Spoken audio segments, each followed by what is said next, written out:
In this next section, we're going to take a look at video stabilization. Now, to be honest, if you're doing handheld movement, the native iPhone camera app does a fantastic job. And from the iPhone 14, Apple introduced action mode, which helps stabilize action even more. Now, the drawback with the native app is you have very limited exposure control over the footage compared to a third-party app. But there are definitely times you'll want to use a native app for stabilization mode versus the other third-party apps. Also remember to lock your exposure even on the iPhone app. Just tap and hold the screen and that locks exposure and ISO. Now don't be fooled with other people telling you everything is straight at a camera. Most people will still stabilize their footage even in post. And we'll take a quick peek at that too. Let's do some handheld walk-in shots and see if the different modes that are available to us give us the results that we're looking for straight at a camera. Another thing to do is use a higher frame rate than normal, like 60 frames per second or higher. This will also help you in post to slow down the footage, and this helps with creating stability. Let's first set up our camera settings. Go to the video settings, format settings. I'll choose 4K 60 frames per second and P3. And for my codec, I'll choose H.264 for no particular reason other than it works fine for me. Let's go to the wrench tools, scroll down till we get to video stabilization and choose off. Remember to lock your white balance. Even if you change cameras, the white balance will revert back to auto white balance, and the color temperature will change a little. And here's the result. Handheld walking forward and backward, and as you can see, it's very shaky. And I was trying to be very careful while I walk. Next, we'll choose a standard mode. This is supposed to be the same as the native stabilization on the iPhone.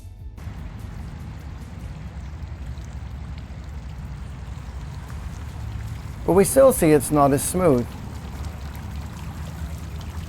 Here we see the standard mode again, using 0.5 ultra-wide lens.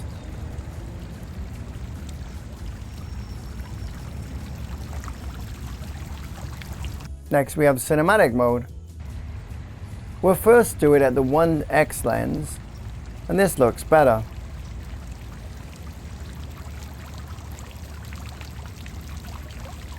Now we'll take a look at the cinema mode with 0.5 ultra-wide lens.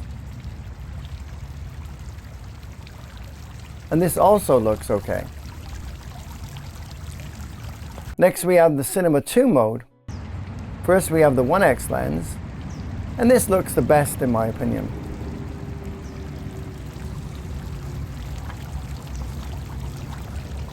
Let's look at the Cinema 2 mode again, this time using the 0.5 ultra-wide lens.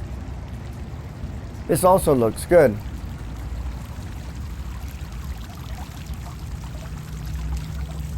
Of course, if you're really going to do these push in and pull out type walk-in shots handheld, it would be better to use a phone gimbal. There's a lot to choose from, and they pack down quite small. And now they're very easy to travel with. And there's lessons on gimbals later on.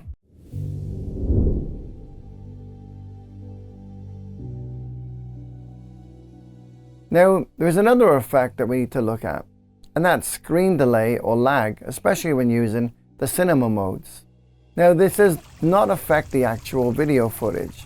But if you move the camera from side to side, in cinema mode especially, here we see that in off state, you see the movement in real time on the iPhone screen, and the camera moves from side to side.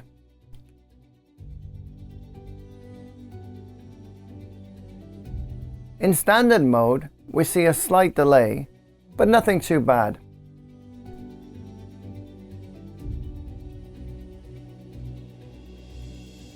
In cinema mode, there is a delay from the time you move the camera to the time the iPhone screen sees and catches up.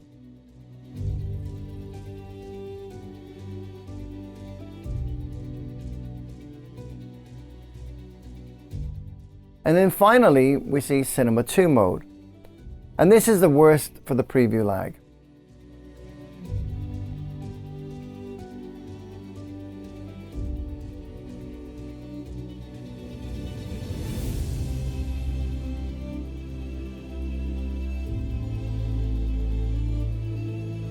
Now keep in mind that the actual recorded video doesn't show this lag. However, you obviously can't use Cinema 2 mode in stability mode if you're trying to film something that's fast moving, like a sport or like basketball or a skateboarder or something like that, because by the time you're pointing the camera to what you see on your phone screen, there's like a 1 second delay. And normally you wouldn't be flipping your phone from side to side this quickly. But just be aware that because of the large data processing it's doing in some of these modes, if you're watching the phone screen as you're walking, there may be a lag depending on the movements.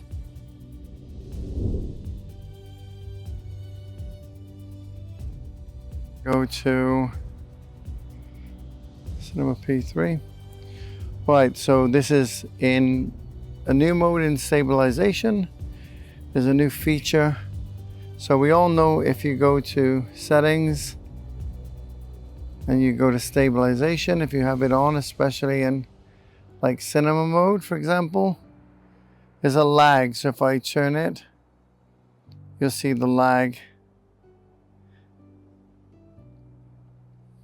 If we go more like Cinema 2, it's even worse. So, and this happens on all the apps. But what Cinema P3 has, right underneath this setting here, let's go back to Cinema, they have Stable View. The Stable View means you'll see the stabilization, or they have Live View. So if you go to Live View, you're still going to have the stabilization applied, but now when we move it, you don't get the lag. So it will still be fine when you record. So if I record on here now, and I'm moving left to right, we don't get the lag. But it applies the stabilization. And if I go back to Stable View, and now I record, now I'm in Stable View. As I move, I see the lag on the monitor or on the phone, but you won't see it on the recording. Don't forget, this really needs practice. Support your phone and bend your knees, and don't stretch your arms too far away from your body. Also, look at the target that you're walking towards. Don't try to look too much at the phone screen. And it might be worth you investing in a small phone gimbal if you're going to be doing a lot of these movements. Finally, let's take a look at how to salvage some of this shaky footage. Here's the worst case. This was shot with stabilization set to off. And at first glance, this footage is unusable. Now we're going to use a free video editor called CapCut, but you can use any other editor that you normally use. And this clip we want to stabilize is selected on our timeline. Select the clip on the timeline. If we press play, we see it's pretty bad. In the video menu, select Stabilize. From the drop-down menu, we can choose Most Stable. Then the software does its thing, and finally we can export the video to wherever we want. And here's the before and after difference.